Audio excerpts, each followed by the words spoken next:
Hi, I'm Arrshie from Aesthos Design. Welcome to our session on floor plan. Now that you have transferred all the measurements onto a neat sheet of paper to scale, it's time that we start designing. But before that, I would want you to check out our session on styles so that you know what is your style type.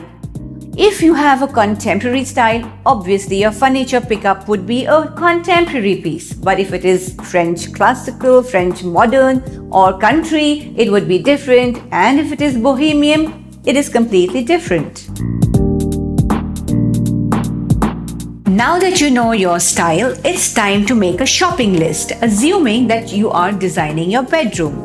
So typically you would need a bed, you would need 2 side tables, you would need a wardrobe, you would need a study table, a dresser, and if you watch TV from your bedroom, then you do need a TV unit. So once you have this shopping list, you're ready to go shortlisting your furniture. And while you are shortlisting your furniture, I want you to take down all the dimensions that you can. For example, the length, the width and the height, very important, of the furniture. Once you're done with the dimensions, come back on the board and cut out these furniture pieces to scale.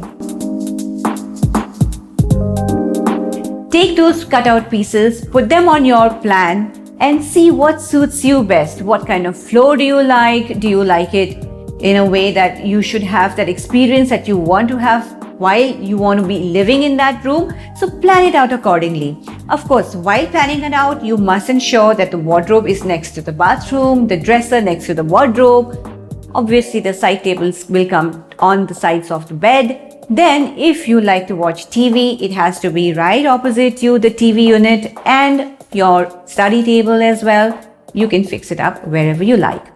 And then once you're done with this, it's time to make a false ceiling plan on the plan that you have, which you have made, which is your furniture plan. You've liked your furniture plan, you've frozen it by sticking it with a glue to the plan.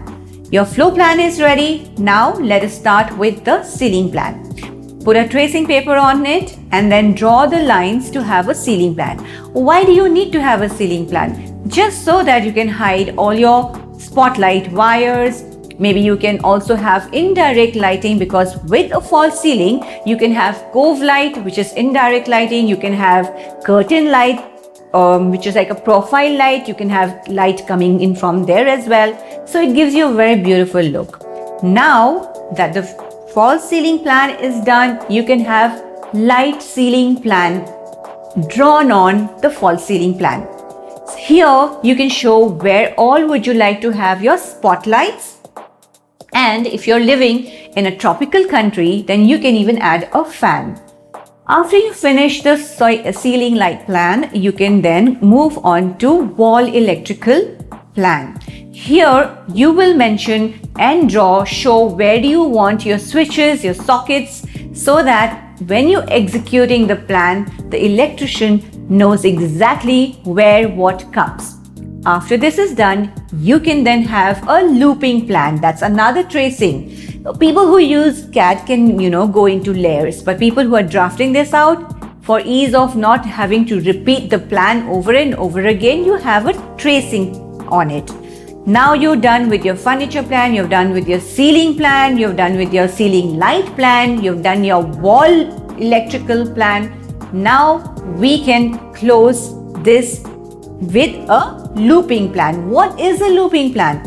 Looping plan is to tell the electrician, okay, for these particular lights on the ceiling, I want the switch on this side of my bed. And for those particular ceiling lights, I want it on the other side. Or I want the fan on this switch and this side of the bed or that side of the bed. Upon entry, I want a light of all these passage lights on my right side or the left side, depending on where your door opens. So this looping plan really helps the electrician and you to plan it out well, so that tomorrow when everything is done, you walk in with ease and you know where your switches are and you know where the lights can come on.